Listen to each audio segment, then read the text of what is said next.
This one is gonna be interesting. It's the Portland class. And the Portland class, well, how do I put this politely?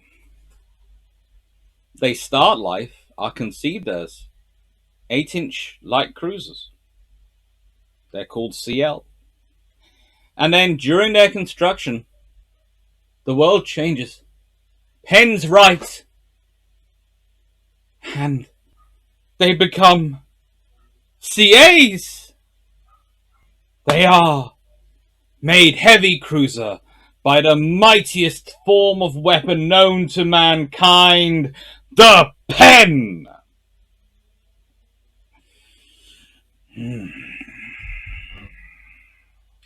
The Portland class. And yes, this is about USS Portland and her sister, USS Indianapolis. And no, this week it's not doing New Orleans class. They're going to come afterwards. I was going to do it the other way around because I thought that would set up the history better, because the New Orleans class start out as Portland's and are, have to be massively rebuilt and redesigned. And still, I would argue, are far more light cruiser with 8-inch guns than heavy cruiser. In fact, it's not until you get to Wichita you actually get a heavy cruiser, but we'll leave that to one side.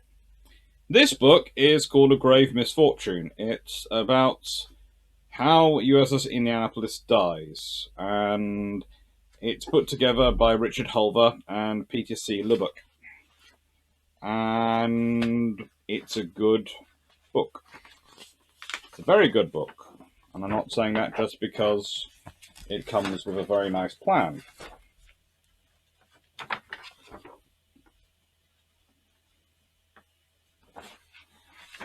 Although I do like books which come with thought-out plans. It always makes me happy when they have a thought-out plan. This class is part of American history, and they should be part of American history. And they're part of American history for two reasons. Portland takes part in every, pretty much, major engagement of the Pacific War after 1943. Prior to 1943, well, she is at the Battle of Coral Sea, escorting Yorktown, and picked up survivors from Lexington. And she's at the Battle of Midway, protecting Yorktown, and then supporting Enterprise during the initial phase of the Guadalcanal campaign. She's torpedoed during Guadalcanal, and then she's repaired at Sydney, and then goes back to San Diego for proper repairs. Costing near enough $11 million in contract price.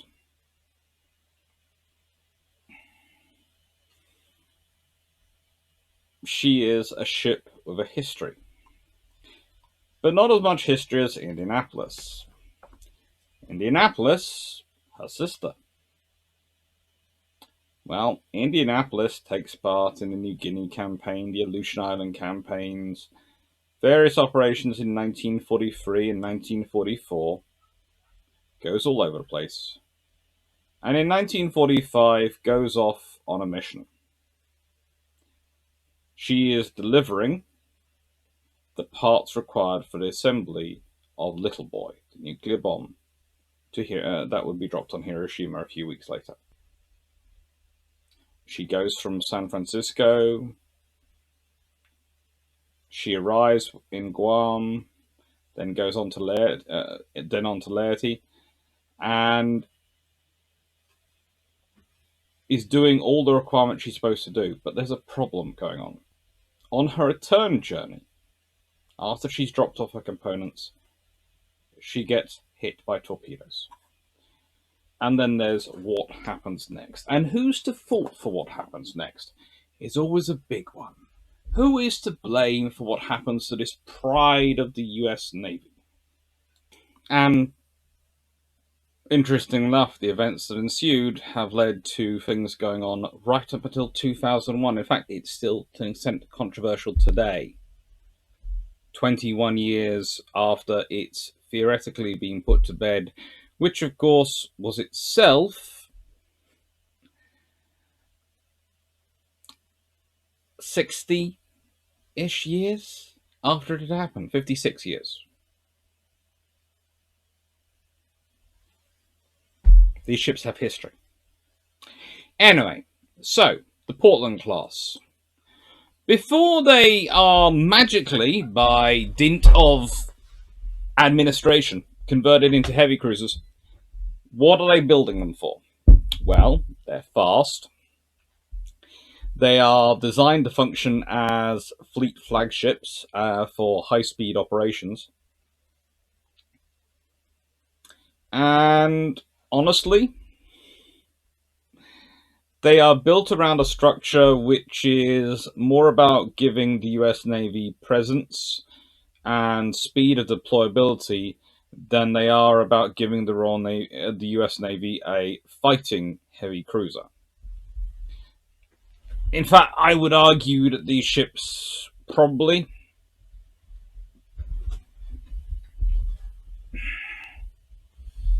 are more about the US Navy being able to get there quickly than they are about the US Navy being able to hold there when they get there. And that makes sense. Remember, the US Navy has a large number of battleships. It doesn't have battle cruisers, and in many ways it has the slowest battle line of any of the three major powers. This has an impact on their thinking when it comes to cruisers.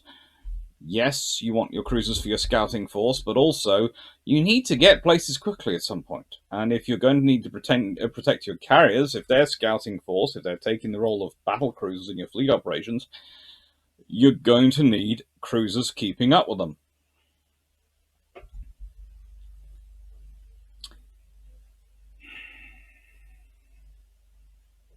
They're originally modified Northampton-class vessels.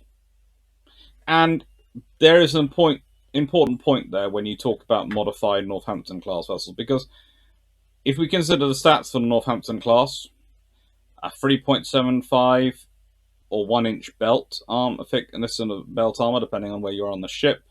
Barbettes 1.5 inches, gun houses 2.5 inches to 0.75 inches. That's what we call the turret. And a conning tower of 1.25 inches in sort of armor protection. Well,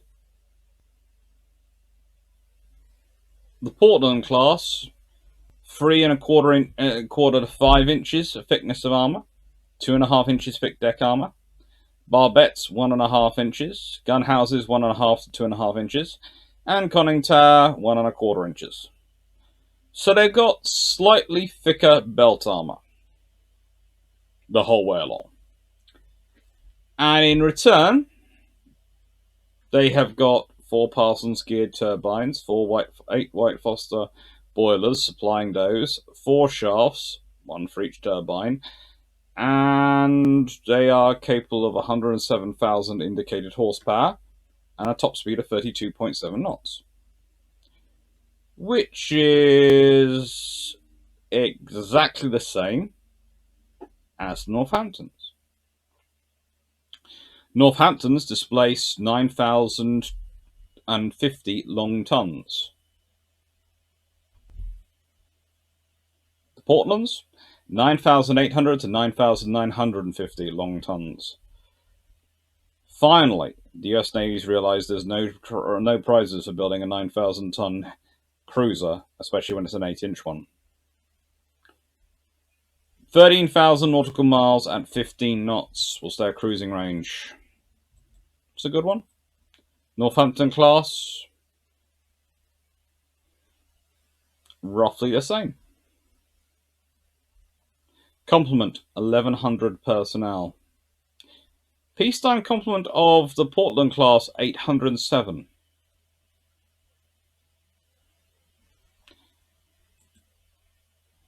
Both of the classes, 9 8-inch guns. So there is an evolution, and these ships are more heavily armored than their predecessors. But, and I say this in the nicest way, they are still not heavy cruisers. You cannot make a heavy cruiser by writing in CA instead of CL. It wasn't designed as a heavy cruiser. What is the difference between designing a ship as an 8-inch heavy cruiser versus an 8-inch light cruiser?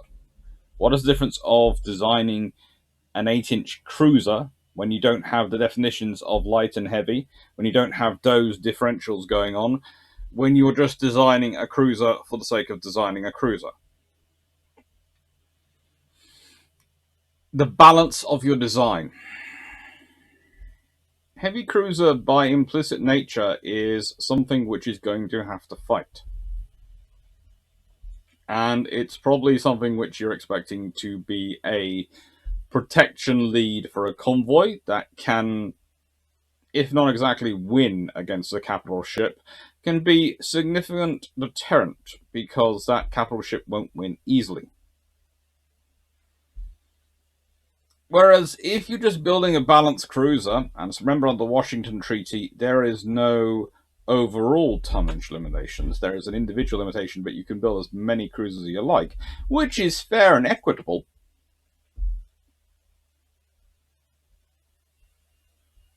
And sensible. Having lots and lots of cruisers like this would have been very sensible for the US Navy. They'd have been fast and strong enough in the aggregate that they could have done those roles. Instead of you having one for a convoy, you'd probably have 2 or 3 wandering around a convoy. And yes, you'll go, well, they're still limited. Their speed doesn't help them in defending the convoy. No, it doesn't. But if you have 2 or 3 and someone tries to bring their battle cruiser up to fight you, well, 2 of them can toddle off to play tag with the battle cruiser, while the other one continues on escorting the convoy and making sure it gets through fine. If you can build that many. That's why in many ways the total limitations, the cumulative limitation, is a far more dangerous thing than the actual limitations in terms of individual ships. Individual shipping limitations, you can deal with that. Cumulative means you cannot adjust your force to your scenario. And it's one of the reasons why the later treaties get so complicated, because they basically are told they have to. The British phraseology and the whole reason the British get the modifications for light cruisers they do into the treaties, because the British basically say, if we don't have these changes, we can't stay in the treaty, and if we leave the treaty, then the treaty is over. And that's a big problem if you're the Americans, because if the British leave the treaty, then you have to admit that the reason you're staying in the treaty and the whole reason you wanted the treaty in the first place wasn't because of worry over fear of a naval race with Britain, it's because of a fear of a naval race with Japan. Because you were worried that Japan actually might spend the money, despite making itself go bankrupt, to do so, and Britain would spend the money if they had to, and America didn't want to spend the money. I know, it's a common thing. Everyone, when they're talking about naval treaties, starts talking about an Anglo-American naval race. And forgets that the Anglo-American naval race was, at best, theoretical, at worst, technological, and a kind of, ooh, we've got the bigger, sexier ship than you have. It's, in the nicest way, the international 1920s version of... Let's put it... Can I put it in a way that YouTube won't be upset with it? Guys with rulers standing in the bathroom. I'm sure there must have been at least someone who did that at one point, otherwise it wouldn't have become a joke and a meme before there was a meme. But...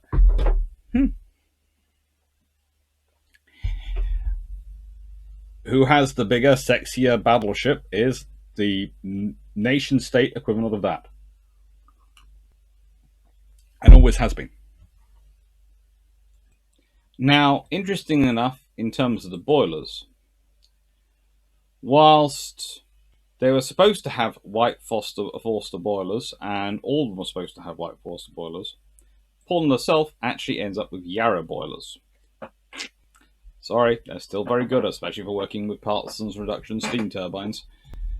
Interesting enough, considering Brown Curtis turbines, Curtis are the American part of that relationship, exist. It's kind of strange that she ends up with Parsons ones, which are mostly British, but again, they're quality units, and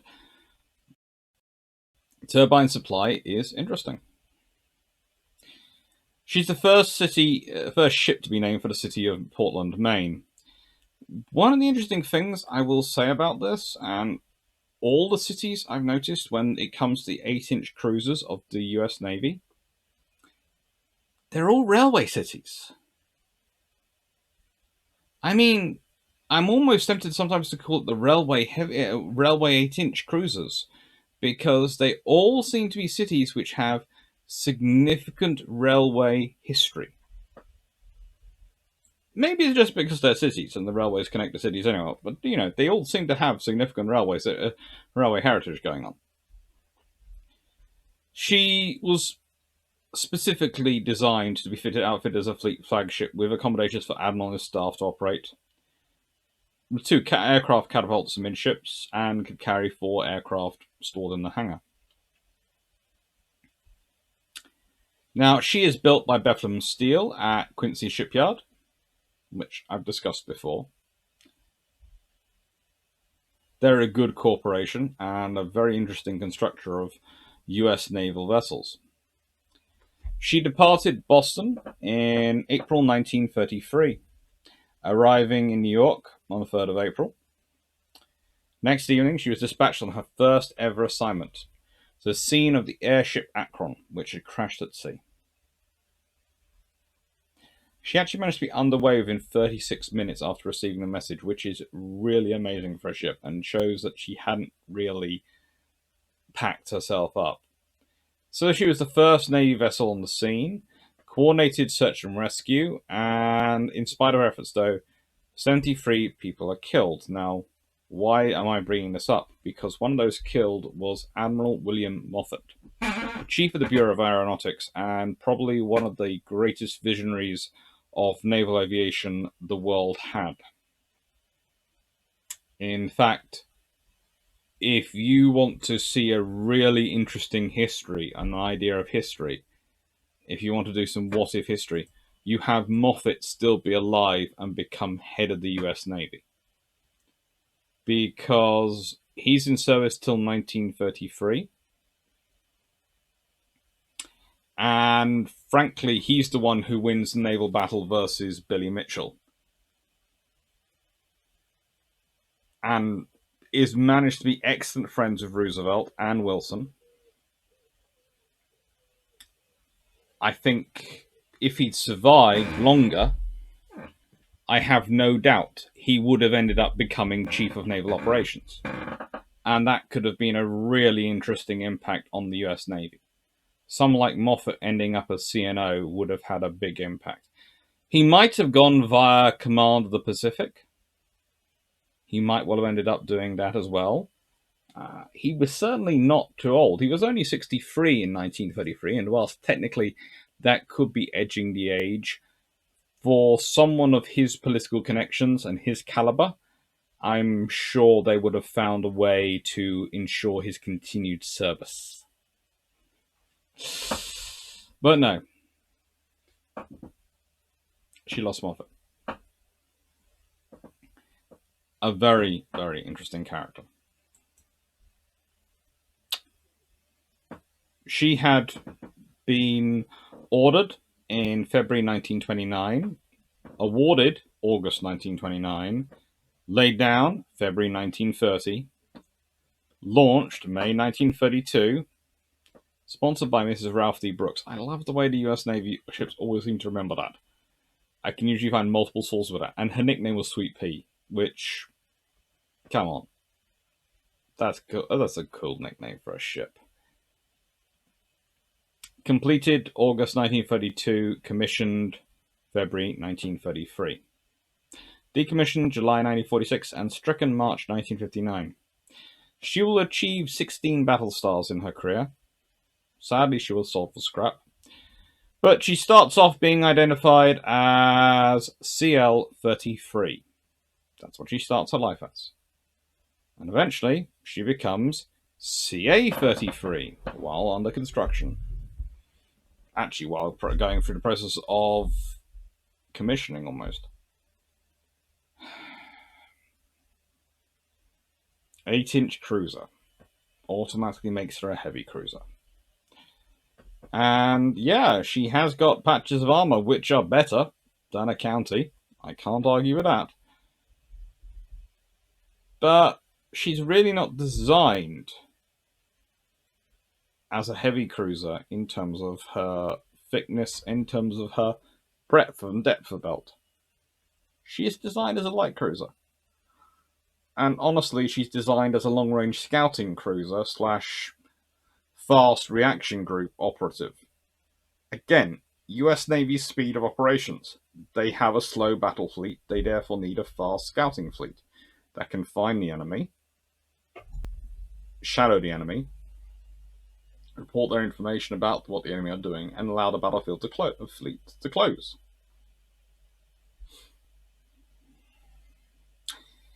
Using her abilities as a flagship, in October 1935, her, along with Houston, which was carrying Franklin D. Roosevelt at the time, she steamed to San Diego. President spent much of his trip fishing with his party off the cruisers. It's quite a cool story, the president is literally fishing from a cruiser as it goes along, and that's a different age. These days, that would cause all sorts of issues. They visited Panama, several ports, and then steamed to Charleston, South Carolina, where the president disembarked. Portland spent most of the interwar period with the scouting force in Cruiser Division 5, later transferred to the United States Pacific Fleet, conducting peacetime training and basically doing the presence mission. She is an archetypal cruiser going around the world going, "Hello, we represent America. Behave, be nice to us, and here, have a cocktail." Apart from in Prohibition, where they probably went, "Here, have a fruit juice." Oh, that fruit juice has a kick. Oh, did we call it fruit juice? We meant to call it torpedo juice. Oh well. Enjoy.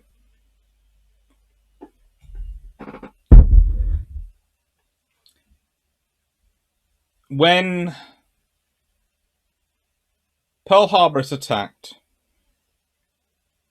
Portland is 2 days away. She's en route to Midway Atoll, escorting Lexington. She is doing what these fast cruisers have been designed for, escorting a carrier.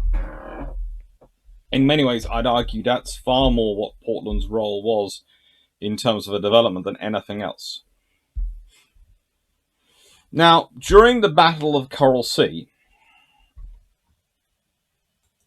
and thankfully so, because they do it so often. Now, during the Battle of Coral Sea, Portland was part of Task Force 17, commanded by Admiral Fletcher. This was centered, of course, around Yorktown.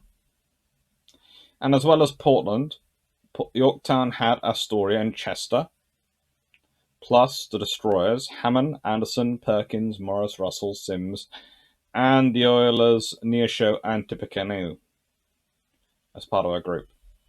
So, yeah, she is a pretty well protected carrier. She has 3 cruisers around her with 8-inch guns. A New Orleans, a Northampton, and a Portland class. Portland herself. So let's think about that. That's a very good task group and a very good fitting of a force. Interestingly enough, again, I would put this down to the reconnaissance group, but I also put it down to the ideas of the scouting force and the admirals and the work of Moffat. That this is the sort of force they had been thinking about for a while. A carrier, 3 8-inch cruisers, and some destroyers. Think about that force completely. It's got 6 destroyers, 2 oilers, 3 cruisers, and a carrier. It's 12 ships. It's about the level you want to try and coordinate if you're talking in a pre-data sharing, pre-digital era. Anything bigger than that starts getting into trouble, and that's why you start grouping your groups into sections of 12 ships. So then they coordinate within their 12, and maybe they offer some mutual assistance between the groups, but, it's 12 ships that are working together. On the 3rd of May, Fletcher was notified that a force of Japanese troops had been sighted at Tulagi the day before, approaching the Southern Solomons. Task Force 17 changed that course and proceeded at 27 knots towards Guadalcanal to launch airstrikes against them. On the 4th of May, from position 100 nautical miles south of Guadalcanal, Task Force 17 launches airstrikes against the Japanese forces off Tulagi. They recover their aircraft, then they retire towards the south. And the next day, they rendezvous with Task Force 11 and Task Force 44, 320 nautical miles south of Guadalcanal. Whilst they were here, they received intelligence that suggested the Japanese would attack Port Moresby. So they moved down to Louisiana to engage the Japanese when they try to go past the next day. Portland, at this point, was reassigned to Task Group 17.2, under command of Rear Admiral Thomas Kincaid, and combined with the cruisers Minneapolis, New Orleans, Astoria, Chester. So it's now 5 cruisers getting together and 5 destroyers from Destroyer Squadron 1. It's a group of 10 ships. It sounds like a surface action group, doesn't it? And that's pretty much what they're there for. They're there to screen Yorktown throughout the operation, including during the Japanese air attacks, and screen the carriers and protect the carriers in general. But following the battle, she was detailed off to escort Lexington. Sadly, though, fires on that carrier became, as we know, uncontrollable. Lexington was a big loss, and sadly she was lost. But Portland took on 722 of the survivors, which meant they did quite well for them. In terms of, you've retained a chunk of your institutional memory. Suffered no casualties herself, although 4 sailors were transferred to Neosho shortly before the battle, and were lost when Neosho was sunk. But the point is, she played an important role in the battle. Indianapolis. Built in New Jersey by the New York Shipbuilding Corporation. I do love the New York Shipbuilding Corporation is based in Camden, New Jersey. Which kind of makes any ship there built there Frank Sinatra, because they all sing about and all talk about New York, but they actually come from Jersey. I think that's the story anyway. I'm not really a massive historian of Frank Sinatra, please note that. I could be wrong. If I am wrong, you won't need to correct me. My mum will psychically realise I have said something wrong about Frank Sinatra and will be correcting me loudly and longly for the rest of my life. Okay?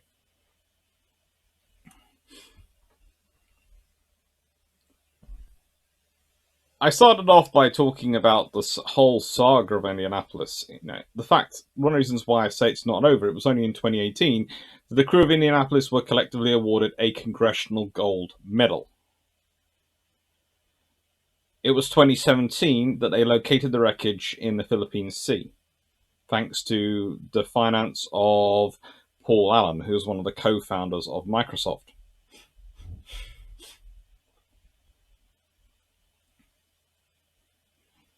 It is an absolutely harrowing, harrowing tale.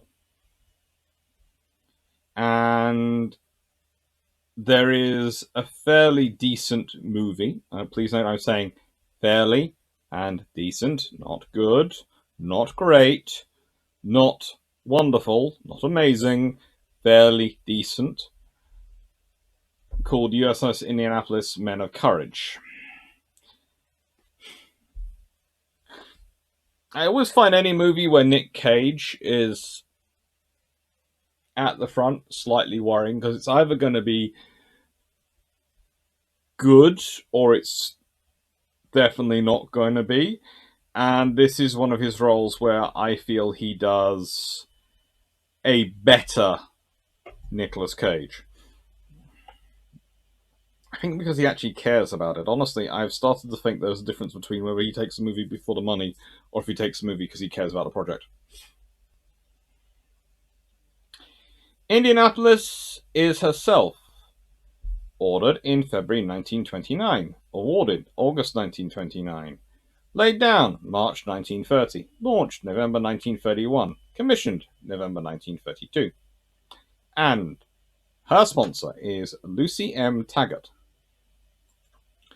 who is a really cool person to look up, by the way. This is one of the things I do like about the American ships. As said, the sponsors are remembered. And I'm not going to say I do a massive Google search or anything. I really don't. What happens is that there are two sources I have for checking the names of the people who sponsor ships.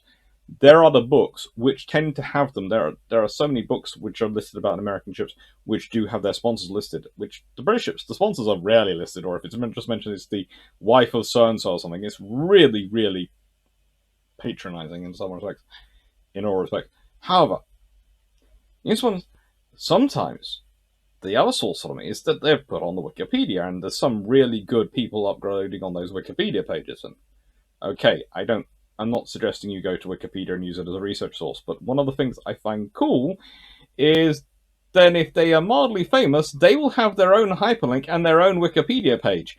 And that's about the level of research I will ever be interested in going into doing these people, because I'm more interested in that ship than I am the person. Sorry, it's just my personal interest. Ship, not the person who launched it. But I'm interested enough in the ship that I want to have a little bit of information about the person who launched it. And Lucy Taggart was an artist and educator from Indianapolis, daughter of Thomas Taggart, who was an influential Indiana politician.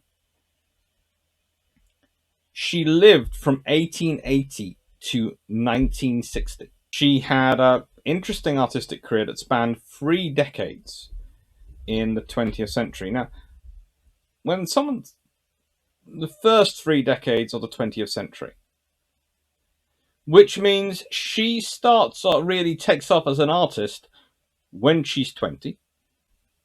And then the first 30 years, while she's doing this, while she launches Indianapolis and various other things, she is at the height of her powers as an artist. And then she does something amazing. She becomes a mum to her brother's younger daughter, Eva, after his wife's death in 1929, takes Eva to live with her in Indianapolis, and does everything she can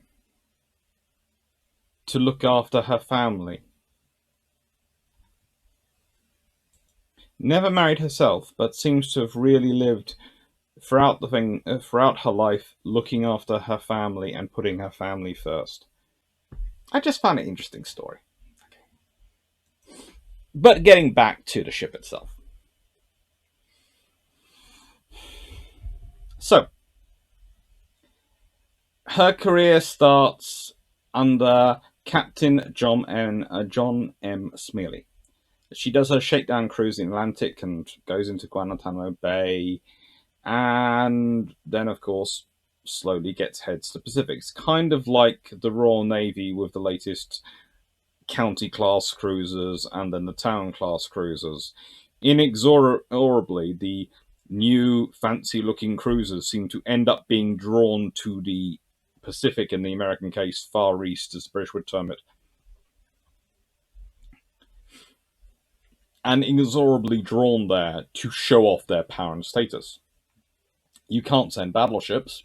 The British will occasionally send a battle cruiser on a nice tour to make the point they have them, and they're big. And in the case of Hood, they are jolly big. But it's cruisers going there to show people, yeah, we care about our navies, we care about our naval capabilities, we are investing in them. Indianapolis doesn't get the president, she gets the Secretary of the Navy, for Claude A. Swanson, for inspection Navy in the Pacific, which is fun, I suppose, in September 1933. I think she enjoyed more a couple of days steaming with Roosevelt, but, you know, that had happened in July. But the big tour she gets is not Roosevelt, it's the Secretary of the Navy. It's important, though. And in November 1933, she became the flagship of Scouting Force 1 and took part in the maneuvers off Long Beach, California. Then in 1934, she arrives in New York City and takes on Roosevelt for a second time, for a naval review this time. She remained the flagship of Scouting Force 1 until 1941. In November 1936, she took Roosevelt out for a third time. In fact, at this point, people are starting to actually nickname her Roosevelt's Yacht. Which is an interesting thing, because I was expecting, if that's a nickname, go on, that's got to be on the Wikipedia page. No, Indy. I can understand why. Indy is the more common nickname. But I found this mentioned in one little book, and so I kind of like it. The fact that she took Roosevelt out quite so many times does suggest he rather liked her. And I'm thinking, as the book is on Roosevelt, not on Indianapolis, maybe it might have been a joke in Roosevelt's staff. Oh, you're going off on your yacht again.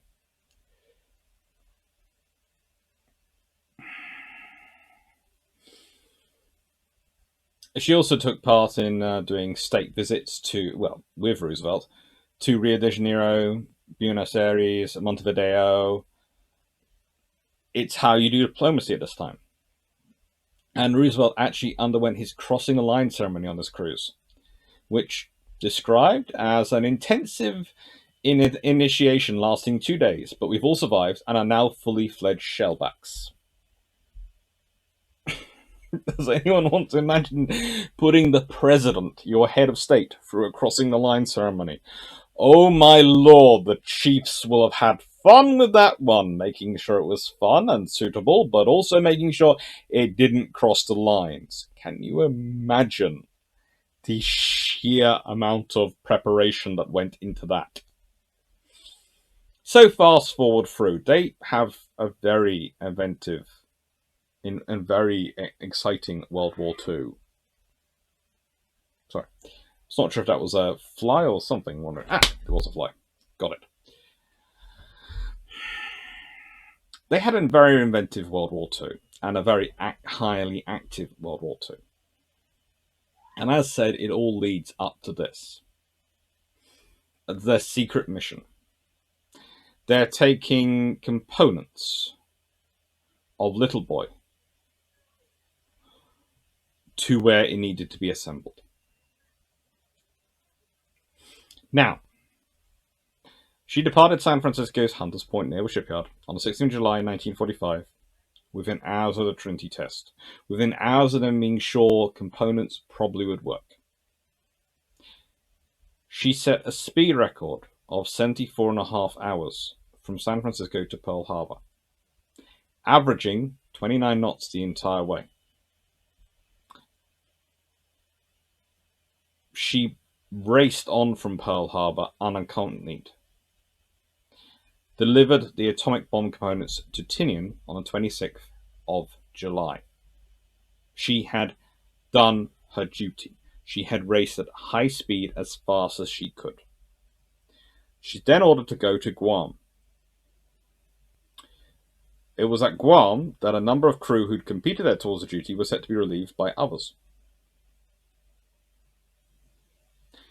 She left Guam on 20th of July, sailing towards Leyte, where the crew were to be trained before continuing on to Okinawa, where they were going to join Task Force 95. Okay, it's a fairly regular operation. But here is what happens.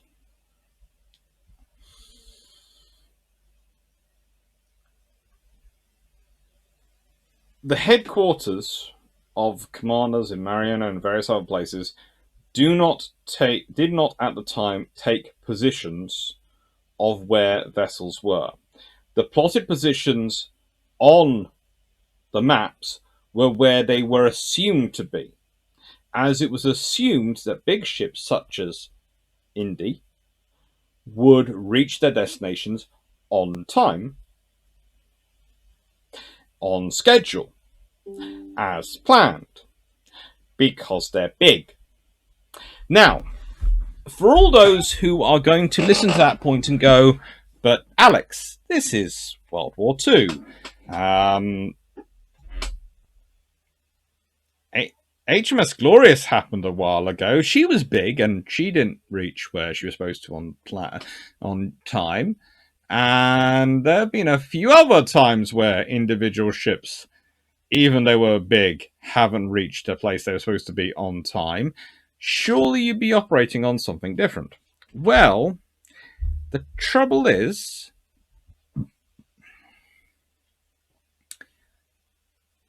if you make too many signals, you reveal your own position. Remember, I know we like to talk about the cracking of the Enigma code and all these things, but actually the vast majority of intelligence information was based not off cracking the codes, but off signals traffic analysis, i.e., where are the signals coming from, what are their volume, where are they going, who's responding, who's talking to who, and how much are they talking. That's usually a good key of what's going on. So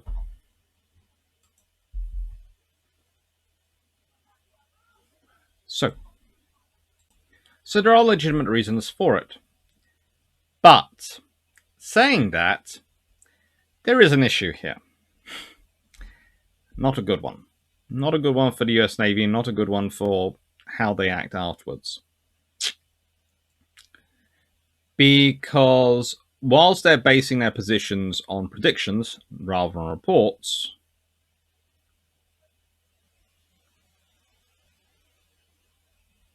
they are not paying proper attention to signals coming in.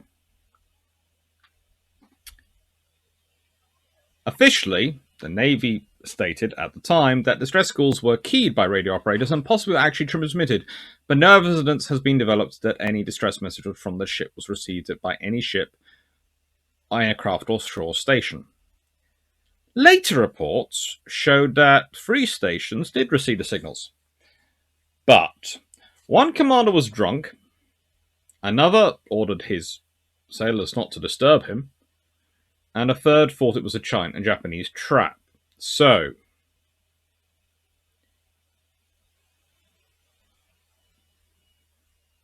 there are phrases I can use to describe this, but this is a comedy of errors. Drunk, didn't want to be disturbed,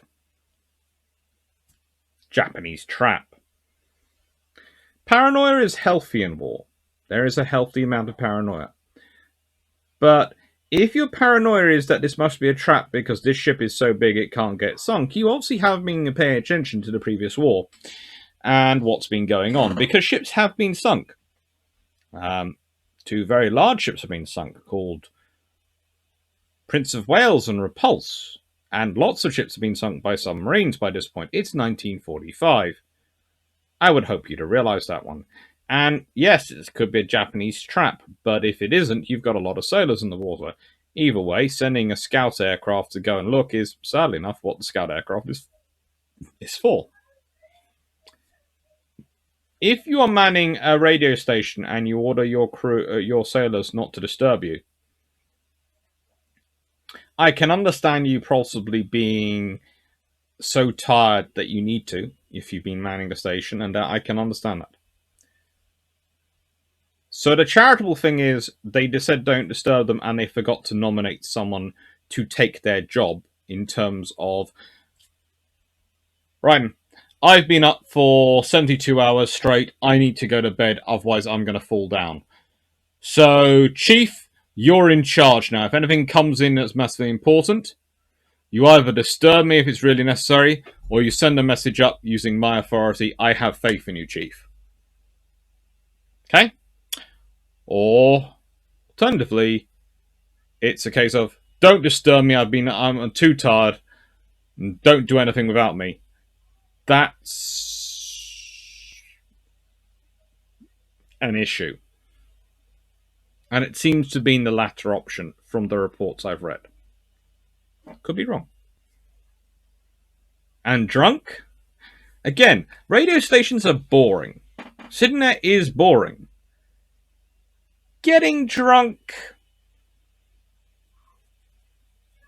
that's a problem. However, the debate quickly turned over to the fact that she'd been hit. Was it because she hadn't been zigzagging? Now, again, it is not going to be the first time I'm going to be pointing out that an American cruiser should have been zigzagging. I have talked about this before with American cruisers and what happened to in Battle of Tassafaronga, where the American cruisers were not zigzagging. So now you're probably expecting me to say, well, actually, Captain McVeigh was at fault by not zigzagging.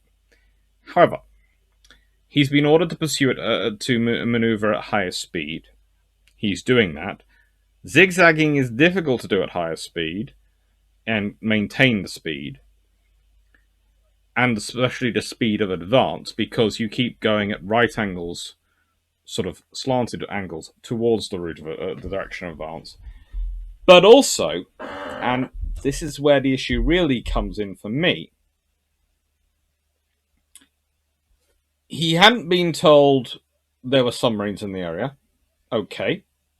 Looking at the stats for the I-58 here, presuming submarine should be in the area is probably sensible.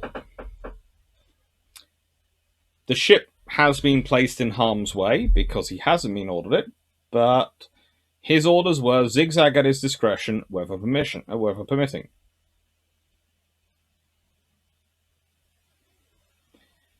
Now, I think Captain McVeigh is a good captain.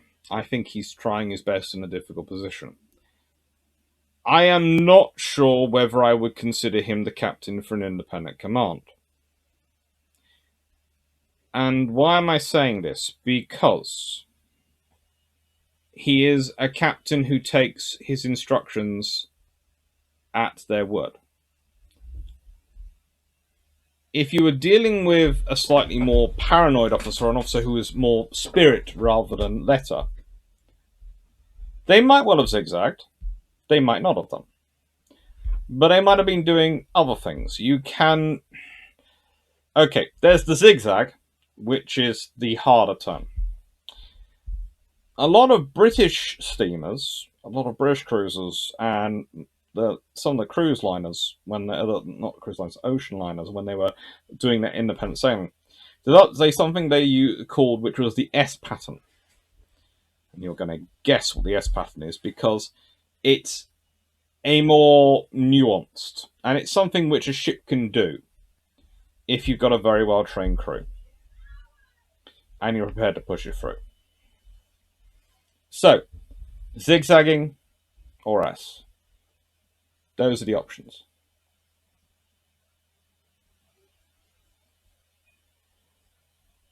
It didn't happen.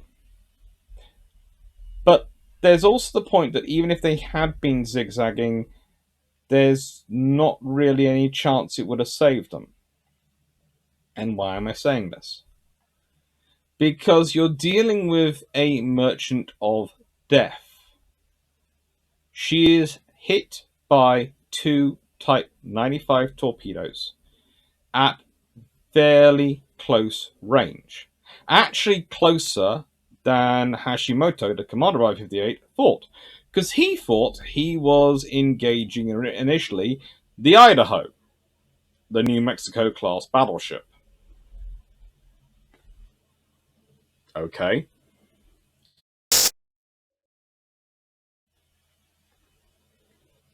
These ships, remember, are not heavy cruisers. They are initially designated light cruisers, but I would say scout cruisers.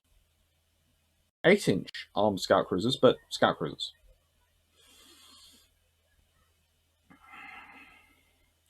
So, she's hit in the bow and she's hit amidships. It doesn't matter if she's zigzagging. The research seems to suggest that the one in the amidships would have still hit in the amidships. And within 12 minutes, she's not only taken over on a heavy list, because she was so top heavy, but she rolls completely over. Then her stern rises in the air and she sinks. 300 of the crew go down with the ship. Most of the crew who are set adrift do not have life jackets, and most of the lifeboats went down with the ship.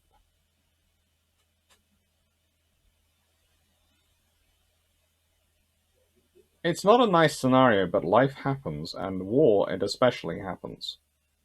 And sometimes the other guy does get a vote. The other side gets to play one, gets to win one.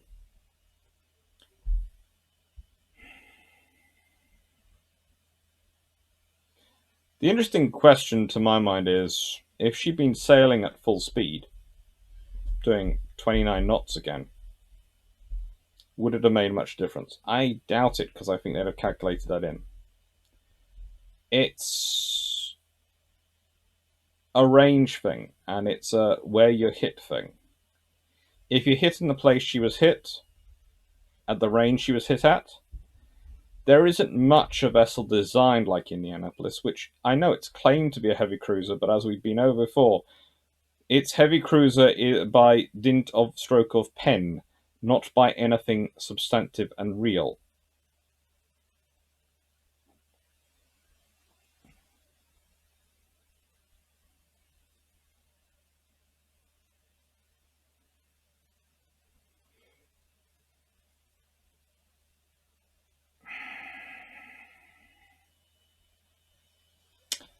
One of the great people to arrive and be part of this was the PBY-5A Catalina aircraft, flown by Lieutenant Commander Robert Adrian Marks. He does something pretty darn amazing. They spot survivors and they drop life rafts. One of these rafts was destroyed by the drop. The others were too far away from the exhausted crew. As a result, Marks took a vote of his crew and they decided to land in the 12-foot swells. They maneuvered. They picked up 56 survivors. Space in the plane is so limited, Marks actually lashed people to the wing with parachute cord. This rendered the aircraft unflyable. However,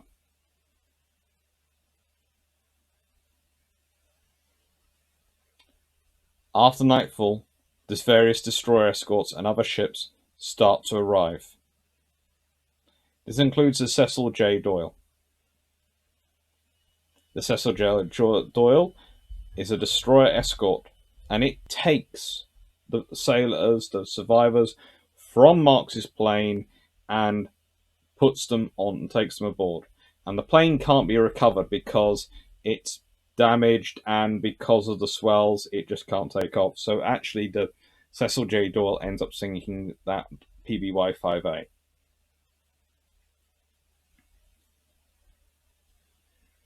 And that's an amazing story to me. Again, Indianapolis has some really amazing stories and really amazing history attached to it.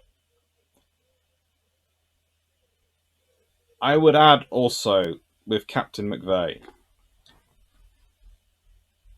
He ends up having his sentence remitted and restored to active duty by Chester Nimitz. He is sentenced by court martial. He is the only naval officer court-martialed for the loss of his ship to a submarine in World War II, it seems, by many of the accounts, including this work. So, nicest way, I haven't done an exhaustive study of the US Navy's court-martialing, so I could be wrong. But I'm relying on my sources.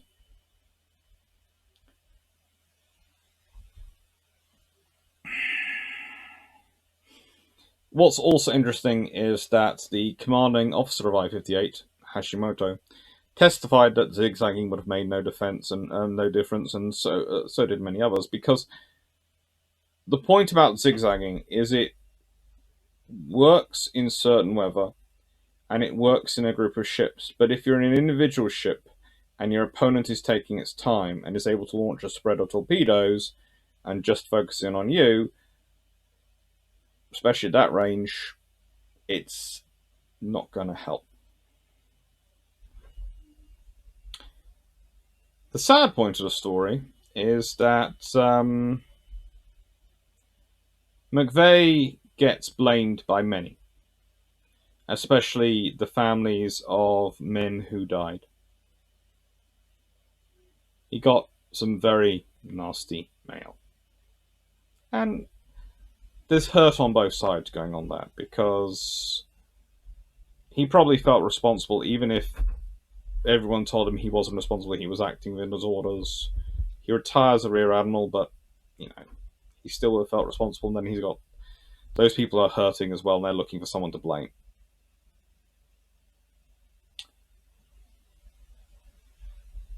He dies by suicide in 1968,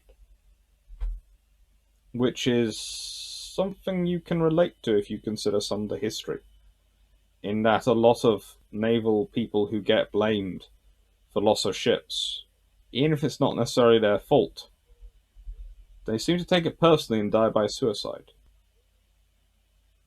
He's discovered on his front lawn, having shot himself with his Navy-issued revolver, which he still had, in 1968. He had a toy sailor in one hand, the revolver in the other, and he was 70 years old at the time when he did it.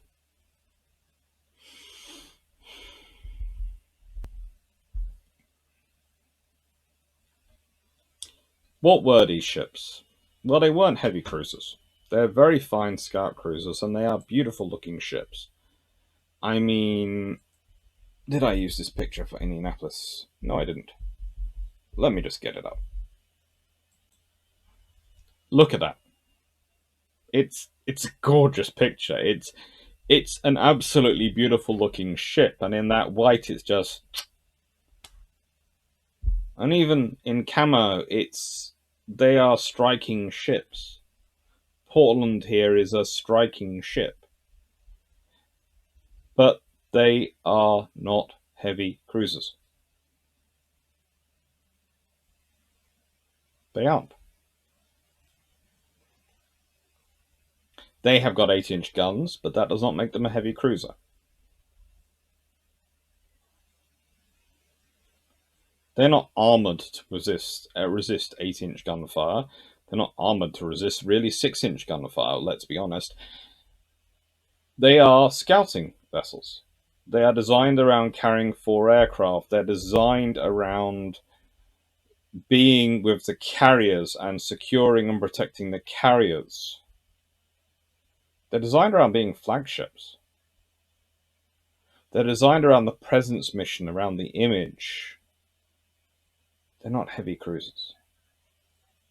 They're very capable vessels. They serve astonishingly well and do a lot of good things for the US Navy, but they're not heavy cruisers. In many ways, they suffer the most, because they are the closest to the point where then when they are launched and actually commissioned, they're commissioned as CAs. They're commissioned as heavy cruisers, but they're not. The New Orleans class were originally supposed to be 3 more Portlands, and instead they get stopped and rebuilt. And they are actually closer to a heavy cruiser. But they're still not there, really. It takes more than adding a bit of armor to a light cruiser to the hull to turn it into a heavy cruiser.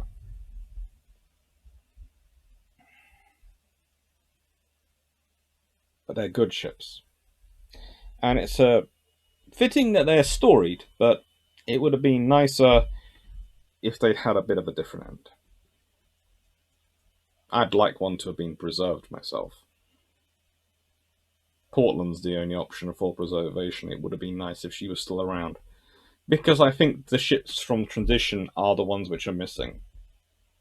I especially notice it with the British preservations, but... So we've got coming. Well, the rest of this week, when this goes up, you'll be having a vote on Patreon about what the August lives are going to be. And all this week, you're going to be having 5 ways, 5 problems, 5 issues with the various navies at the beginning of World War II. Wish me luck. Take care, everyone. Hope you enjoyed, and thank you. Ooh, that's gone small.